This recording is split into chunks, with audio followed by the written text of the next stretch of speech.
नमस्कार बच्चों, स्वागत है आपका आज की कक्षा में। और आज की हमारी हिंदी कक्षा का विषय है काव्य सौंदर्य के तत्व। बच्चों, इस टॉपिक को हम लोग पिछले 2 दिनों से लेकर चल रहे हैं।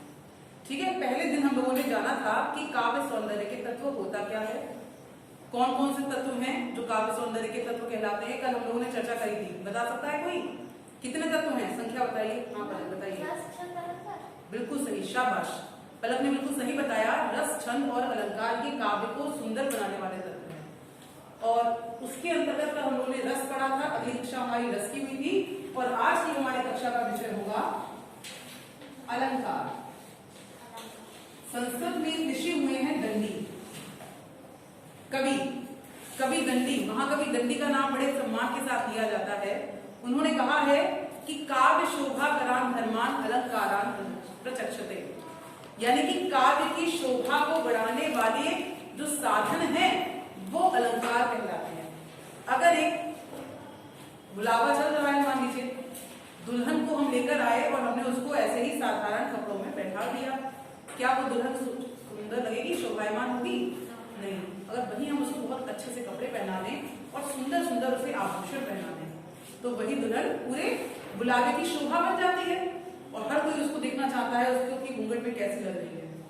तो जिस प्रकार एक महिला की सुंदरता उसके आभूषण बढ़ाते हैं, ठीक वैसे ही किसी भी कविता की सुंदरता उस कविता में प्रयोग किए जाने वाले अलंकार।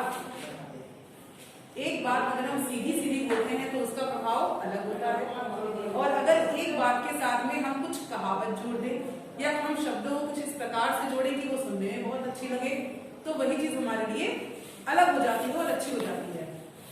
अगर हम कहते कि भाई खड़क सिंह एक भाई डाकू था, वो जब आता था तो खिड़कियां खड़खड़ा उठती थी, तो एक साधारण सी बात हो गई। और हमने कहा खड़क सिंह के खड़कने से खड़कती हैं खिड़कियां, खिड़कियों के खड़कने से खड़कता है खड़क सिंह। अब मेरी बात को तुम लोग ध्यान से सुनोगे। तुम लोग सोचो ये कौन सी फिल्म का ये डायलॉग था या किस गाने का डायलॉग था। अब आप नहीं आइए, थोड़ा रुक जाइए, क्लास चल रहा है। तो इस प्रकार वो चीज हमारे लिए थोड़ी अच्छी हो जाती है, रुचिकर हो जाती है। यही अलंकार है। कोई बता सकता है इसमें कौन सा अलंकार था? जो बात वही मैंने बोली, खड़क सिंह के खड़कने से खड़कती है खिड़कियां, खिड़कियों के खड़कने से खड़कता है खड़क सिंह। कौन सा अलंकार होगा इसमें? पिछले वर्ष आप लोगों ने पढ़ा होगा, नहीं याद है? तरंग तनुजा तक तमाम तरोड़ बहु छाए, ये उदाहरण याद किया था पिछले वर्ष? कौन से अलंकार का है? शाबाश, क्या नाम है आपका? अंजलि वर्मा ने बिल्कुल सही बताया। अनुप्रास अलंकार का ये उदाहरण है। जहां पर एक ही वर्ण की बार बार आवृत्ति होती है तो वहां पर अनुप्रास अलंकार होता है। अगर अलंकारों की बात करें तो अलंकार मुख्य रूप से 2 प्रकार के होते हैं। एक होते हैं शब्दालंकार और दूसरे होते हैं अर्थालंकार। ठीक है, जहां पर शब्दों का प्रयोग कुछ इस प्रकार से किया जाता है कि कविता में चमत्कार उत्पन्न हो जाए। जैसे कि मैंने अभी खड़क सिंह का उदाहरण दिया या तरंग तनुजा तमाल का उदाहरण दिया। इसके अलावा आपने कनक कनक में सौगुनी पढ़ा होगा। शब्द कनक कनक 2 बार शब्द आया, 2 बार अर्थ अलग अलग। तो जहां शब्दों के कारण हमारी कविता रुचिकर हो रही है, चमत्कृत हो रही है, दूसरों को चमत्कृत कर रही है, वहां पर होता है शब्दालंकार। कौन कौन से अलंकार इसमें आ सकते हैं? एक तो आपका आ जाएगा अनुप्रास आ गया, यमक आ गया, बिल्कुल सही। और एक कोई अलंकार बता सकते हैं? पिछली वर्ष आपने पढ़ा श्लेष अलंकार। यहाँ पर क्या होता है, कोई शब्द एक ही बार आता है और उसके अर्थ एक से अधिक होते हैं। वही अर्थालंकार की अगर हम बात करें तो यहाँ पर हम जब अर्थ समझते हैं कविता का तब हमें लगता है कि हाँ कुछ कविता भाई अर्थ समझने वाला संघ है, वाह क्या कविता थी। तो अर्थ के कारण अगर कविता में चमत्कार उत्पन्न हो रहा है तो वो अर्थालंकार होता है। और ये होते हैं उपमा, रूपक और उत्प्रेक्षा। इनकी संख्या कई लोगों के द्वारा बहुत मानी गई है। अतिशयोक्ति अलंकार भी होता है और भी बहुत सारे अलंकार होते हैं। ठीक है, लेकिन मैंने यहाँ पर सिर्फ 3 लिखे हैं क्योंकि ये तीनों ही आपके पाठ्यक्रम में हैं इस वर्ष। आपको इन तीनों को पढ़ना है, उपमा, रूपक और उत्प्रेक्षा। समझ में आ गया क्या होते हैं उपमा, क्या होता है रूपक और उत्प्रेक्षा? ये भी हम लोग यहाँ पर अध्ययन करेंगे। एक एक अलंकार लेंगे और उसका विधिवत अध्ययन हम करना शुरू करेंगे। सबसे पहले लेते हैं हम लोग उपमा अलंकार। उपमा अलंकार। क्या होता है उपमा अलंकार, कोई जानता है? किसी को पता है? जब दो भिन्न वस्तुओं में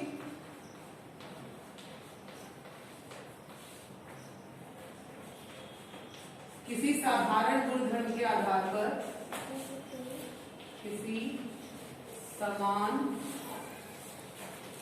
गुण धर्म के आधार पर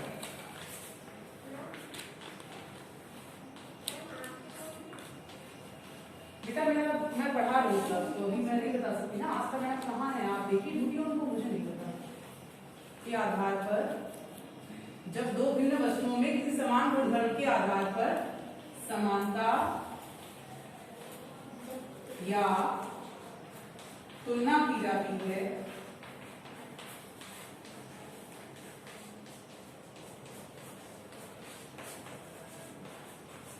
तो वहां उपमा अलंकार होता है। इसका मतलब क्या हुआ, तो वहां उपमा अलंकार होता है। ये तो होगी परिभाषा। क्या कह रही है परिभाषा कि जब दो भिन्न वस्तुओं में दो अलग अलग चीजें हैं, लेकिन क्या कह रहे हैं उनकी बात, किसी समान गुणधर्म के आधार पर, मतलब दो चीजें तो अलग अलग हैं लेकिन उनमें विशेषता एक जैसी है, तो वहां उनसे समानता या तुलना की जाए तो उपमा अलंकार होता है। उदाहरण से इसको हम अच्छे से समझने की कोशिश करते हैं। उदाहरण देखिए, अभी समझ में आपको आएगा, अभी आपको लग रहा है कि पता नहीं क्या है ये। उदाहरण से देखिए, मुख मयंक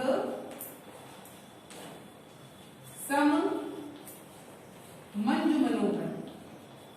मंजू मनोहर, मुख यानी कि मुख, मयंक क्या होता है, किसका पर्यायवाची है मयंक, पता है किसी को? मयंक किसका पर्यायवाची है? चंद्रमा का। सम माने समान, मंजू मनोहर सुंदर, मन को हरने वाला है, इतना सुंदर है कि मन को हर ले। मुख इतना मुख चंद्रमा के समान सुंदर और मन को हरने वाला है। तो अब यहाँ पर दो चीजें, उन्होंने क्या कहा, दो भिन्न वस्तुएं, एक क्या हो गई मुख, एक क्या हो गई मयंक यानी कि चंद्रमा। दो अलग अलग हैं, मुख अलग है, चंद्रमा अलग है, लेकिन दोनों क्या है, समान। किस मामले में? मन को हरने में और सुंदर लगने में। तो दो भिन्न भिन्न वस्तुएं या व्यक्ति हैं लेकिन उनमें समान गुण है और हम उनकी समानता या तुलना करते हैं आपस में, तो वो उपमा अलंकार कहलाता है। कुछ आ रहा है दिमाग में? एक और उदाहरण बताती हूँ। आप सब लोगों ने रामायण देखा होगा, जब उस समय आया है, लॉकडाउन में खूब देखा होगा। दशरथ जी ने 3 वचन दे दिए थे, 2 वचन कैकेयी को, और जब कैकेयी ने अपने दोनों वचनों को मांगा तो दशरथ जी का मन डोलने लगा। तो एक आया है वहां पर, पीपर पात सरिस मन डोला। पीपर के पत्ते के समान, पीपल का जो पत्ता है वो लटका होता है, वो हवा में हिलता रहता है। ऐसे ही राज दशरथ का मन हिलने लगा कि मैं क्या, राम को वनवास और भरत को राजगद्दी, तो उनका मन पीपल के पत्ते के समान हिलने लगा। पीपल के पत्ते और राजा दशरथ के मन में समानता की गई, तुलना करी गई। जब जहां तुलना और समानता करते हैं दो भिन्न वस्तुओं में किसी समान गुण के आधार पर, तो वहां कौन सा अलंकार होता है? उपमा अलंकार। समझ में आ रहा है ना? किसी को कोई दिक्कत हो तो वो पूछ सकता है, ठीक है। यहाँ पर हम एक बात और जान लेते हैं, जब हम अलंकार पढ़ते हैं अर्थालंकार, तो 4 बातें निकल के आती, 2 बातें मुख्य रूप से आती है। एक होता है उपमेय, एक होता है उपमान, ठीक है। उपमेय क्या होता है? जिसकी उपमा दी जाती है, जिसकी उपमा दी जाती है, उपमा दी जाती है। और उपमान क्या होता है? जिससे उपमा दी जाती है। बताइएगा आप लोग कि मुख मयंक में कौन सा उपमान है और कौन सा उपमेय है? सोचिए, कौन सा होगा उपमान और कौन सा होगा उपमेय? सोचिए सोचिए, जैसे बताइए। हाथ खड़ा करिए, इसको समझ में आ गया है कि उपमेय क्या है इसमें? जिसको पता लग रहा है हाथ में लगा बताइए। मुख होगा उपमेय। अच्छा, और कोई बताएगा? उपमान और चंद्रमा। हाँ बेटा, मयंक क्या होगा? उपमान। बिल्कुल सही, तीनों ही लोगों ने बिल्कुल ठीक बताया है।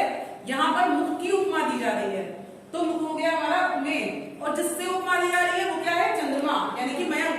तो मयंक हमारा हो गया उपमान। और अगर यहाँ पर एक चीज और भी आ रही है, यहाँ एक वाचक शब्द भी होता है।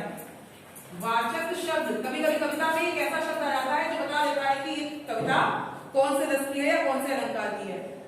तो यहाँ पर वाचक शब्द हमारा क्या है? ये सम। सम जो है ये बता देगा, जहां जहां सम आए या सा आए तो वहां पर आप समझ जाइए कि उपमा अलंकार होगा। तो ये इसका वाचक शब्द है। और समान गुणधर्म एक साधारण धर्म भी होता है। समान धर्म या साधारण धर्म दोनों में पाया जाता है। वो यहाँ पर क्या है?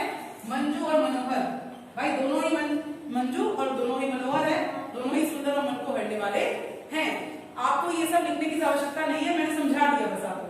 परीक्षा में यदि आता है तो आप क्या लिखेंगे? परिभाषा, उसके बाद में आप उदाहरण लिखेंगे, और सबसे अंत में आप एक स्पष्टीकरण का कॉलम एक हेडिंग डालेंगे, स्पष्टीकरण। स्पष्टीकरण में यदि आप सही लिख पाए तो आप इन बातों को बताइए कि उपयुक्त उदाहरण में मुख उपमेय है, मयंक उपमान है। यहाँ मुख और मयंक दोनों की ही तुलना की गई है। यहाँ समवाचक शब्द है, दोनों में ही एक समान धर्म पाया गया, दोनों ही मंजू और मनोहर हैं। अतः सिद्ध होता है कि ऊपर जो उदाहरण दिया गया है वहां पर उपमा अलंकार है। अगर आप सही से लिख पाए तो आप इस बात को स्पष्टीकरण में लिखेंगे। और अगर आप ये वाली चीजें भूल जा रहे हैं तो बिल्कुल भी भ्रमित होने की आवश्यकता नहीं है। आप यहाँ पर बताइए कि मुख की समानता चंद्रमा से की गई है यहाँ पर, इसीलिए उपमा अलंकार है। ठीक है, तो इतना भी स्पष्टीकरण आप दे सकते हैं। समझ में आ गया? कोई दिक्कत है? अगला अलंकार ले। ठीक है,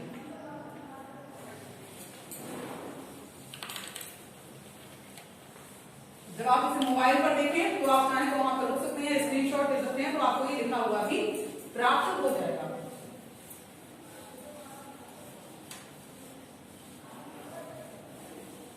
ठीक है, अब हम पढ़ते हैं अगला अलंकार कौन सा हमारा है? रूपक अलंकार। अभी हम उपमेय और उपमान को समझ चुके हैं कि क्या होता है उपमेय और क्या होता है उपमान। रूपक अलंकार कहता है जहां उपमेय में उपमान का भेद रहित आरोप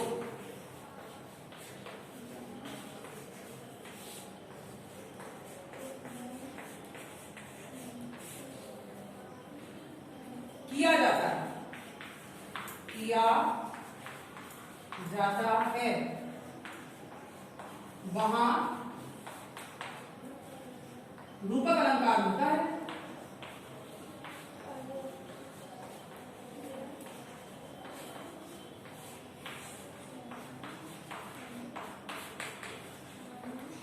अब देखो उपमेय और उपमान में भेद रहता है। उपमेय में उपमान किया जाता है, मतलब उदाहरण से समझिए। उदाहरण, चरण कमल बंधो हरिराई। बड़ा है ये?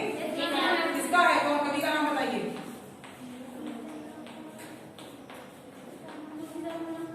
तुलसीदास। और कोई बताइए? चरण कमल बंधो हरिराई, जाकी कृपा कम मुगिर लंघे, अंधे को सब कुछ दर्शाई।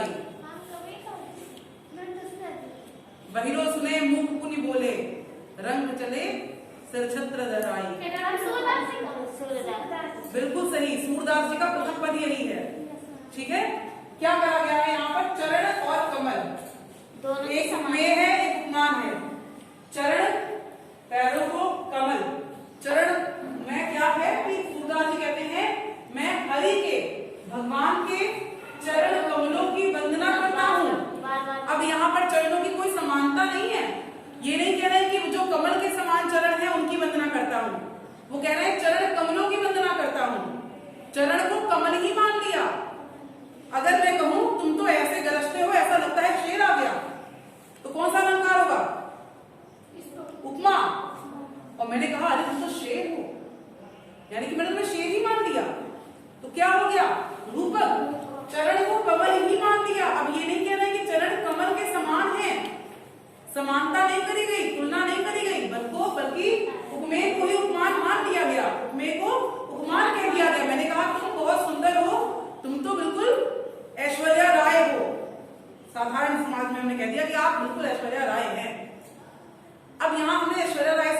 समानता नहीं करी, मैंने आपको ही ऐश्वर्या राय बता दिया। तो क्या हो गया यहाँ पर, कौन सा अलंकार हो गया, रूपक अलंकार हो गया। कोई दिक्कत है? स्पष्टीकरण में आप यही लिखेंगे कि उपर्युक्त पद में चरण और कमल, चरण उपमेय है और कमल क्या है, उपमान है, किंतु उपमेय और उपमान में अभेदारोप हो गया, भेद ही नहीं रहा। भेद माने अलग अलग और अभेद माने कोई भेद ही नहीं रहा।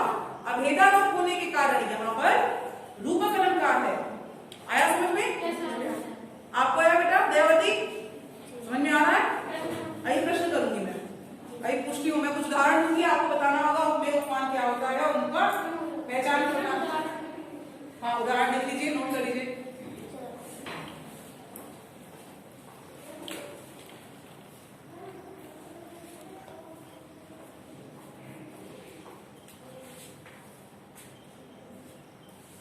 चलिए ठीक है, लिख गया है। अगला अलंकार कौन सा है हमारा? शाबाश, उत्प्रेक्षा अलंकार। उत्प्रेक्षा अलंकार, ये अलंकार क्या कहता है, सब उपमेय और उपमान का खेल है। यहां पर क्या कहते हैं कि जहां उपमेय में, क्या कहा अलंकार ने, संभावना, बिल्कुल सही कहा आपने। जहां उपमेय में उपमान की संभावना की जाती है, संभावना की जाती है,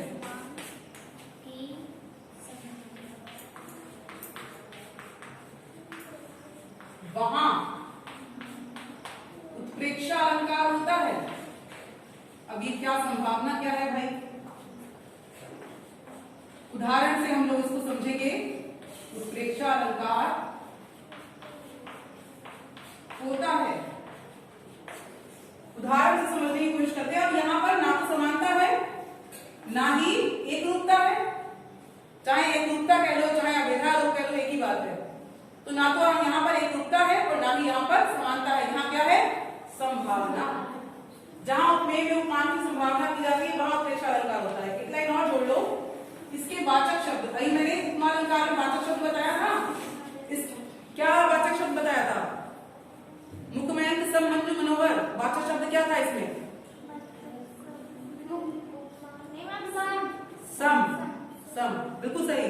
सम माने समानता, सम वाचक शब्द था, मुख तो हमारा उपमेय था और मैं हमारा क्या था, उपमा। ठीक है, तो इसके वाचक शब्द क्या है देखते हैं, आइए। इसके वाचक शब्द मनु, मानव, मानो, मनु और मानव माने क्या होता है, मानो ऐसा हो, मान दिया वैसा हो, जनु, जानू ऐसा हो या जानू इत्यादि हैं, इत्यादि हैं। ठीक है, अब उदाहरण से इसको हम लोग अच्छे से समझने की कोशिश करेंगे। बिहारी जी का एक दोहा लेते हैं। क्या दोहा है कि सोहत ओढ़े पीत पट, पीत पट श्याम सलोने गात, सलोने गात, और मनहु नीलमणि सैल पर, मनहु नील मणि सैल पर, आतप पर्यो प्रभात, आतप पर्यो प्रभात। बिहारी जी का बहुत प्रसिद्ध सा ये दोहा है। क्या इसमें बताया गया है, इसका अर्थ समझते हैं पहले दोहे का। सोहत ओढ़े पीत पट, सोहत माने बड़े ही सुशोभित हो रहे हैं, ओढ़े माने ओढ़कर, पीत पट पीला वस्त्र, श्याम सलोने गात, सांवला सलोना, गात माने शरीर है। कन्हैया जी का वर्णन किया जा रहा है, शरीर उनका कैसा है, सांवला सलोना, जो हल्का नीलिमा लिए होता है, नीला नीला सा, काला तो नहीं कहेंगे, हल्का नीलिमा लिए हुए होता है, सांवला सा वो उनका शरीर है और उस पर वो क्या ओढ़े हैं, पीला वस्त्र ओढ़े हैं। मनहु, मानो ऐसा लग रहा है कि नीलमणि शैल पर नीलमणि का पर्वत हो। नीलमणि पर्वत नीला ही होता है, नीली मणियां होंगी वहां पर, इसीलिए नीलमणि का पर्वत हो और आतप पर्यो प्रभात और प्रातःकालीन सूर्य की किरणें उसके ऊपर पड़ रही हैं, उस नीलमणि के पर्वत के ऊपर। तो समझिए नीले रंग का पर्वत है, पीले रंग की उसके ऊपर किरणें पड़ रही हैं, तो कितना सुंदर लगता होगा। जो कला प्रेमी होंगे वो जानते होंगे कला में जो रंग का संयोजन करते हैं, तो नीला अगर रंग पूरा आपने बेस करा है और उस पर आप पीला रंग हल्का सा डालिए तो कितना सुंदर आलेखन आपका बनता है। तो नीलमणि के पर्वत पर मानो सूरज की किरणें पड़ रही हो, ऐसे ही लग रहे हैं भगवान श्याम। ये भगवान श्री कृष्ण, उनका सांवला सलोना शरीर है और उस पर वो पीला वस्त्र पहने हुए हैं और बड़े सुशोभित हो रहे हैं। तो यहाँ पर संभावना करिए ना कि मानो ऐसा हो। ये नहीं कहा कि वो नीलमणि पर्वत के समान लग रहे हैं, ये नहीं कहा कि वो नीलमणि पर्वत है, क्या कहा कि मानो ऐसा है कि मानो नीलमणि के पर्वत हो। तो वाचक शब्द मनहु आ गया ना, जहां आपको मनु मानो जनु जानहु दिखाई देगा वहां पर आप कौन सा अलंकार लिखेंगे? उत्प्रेक्षा अलंकार। परीक्षा में दो प्रकार के प्रश्न आते हैं, एक तो आता है कि आप निम्नलिखित अलंकार की परिभाषा और उदाहरण बताइए, कोई भी अलंकार हो सकता है वो, या फिर प्रश्न आता है कि निम्नलिखित उदाहरण को पढ़िए और पहचानिए कि यहाँ पर कौन सा अलंकार है और फिर उसकी परिभाषा लिखिए। इस प्रकार से प्रश्न घुमा फिराकर आता है। अगर कभी परिभाषा पहचानने को आ जाए और आपने अगर मनहु देख लिया है, मनु बना मानहु जनु जानहु देख लिया है, तो आंखें बंद करके आप वहां पर कौन सा अलंकार लिखेंगे? उत्प्रेक्षा अलंकार। अगर आप सम सा तुलना वाले शब्द देख लेते हैं तो वहां कौन सा अलंकार लिखेंगे? उपमा अलंकार लिखेंगे। और अगर आप दो शब्दों के बीच में एक योजक चिन्ह लगा देख लेंगे और उसका, लेकिन ये हमेशा के लिए नियम संगत नहीं है कि ऐसा नहीं कि हमेशा ऐसा ही होगा, लेकिन इसको हम एक ट्रिक के तौर पर समझ सकते हैं कि अधिकतर दो शब्दों के बीच में छोटा सा योजक चिन्ह, चरण कमल दोनों के बीच में योजक चिन्ह लगा हुआ था, तो ये भी एक ट्रिक है, मगर हमेशा ये सत्य नहीं हो सकती है, अधिकतर सत्य हो जाती है। तो वहां पर कौन सा अलंकार होगा? अनुपक अलंकार होगा। समझ में आ गया? स्पष्टीकरण डालना, दोहे का अर्थ समझाना, बताना कि यहाँ पर क्यों उत्प्रेक्षा अलंकार है। ये आपका गृह कार्य है कि तीनों का स्पष्टीकरण आप मुझे लिखकर कल दिखाएंगे।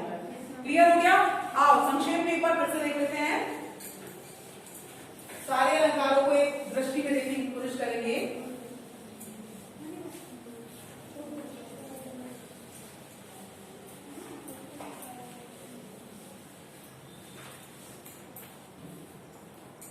कौन कौन से पढ़े आज हमने? उपमा,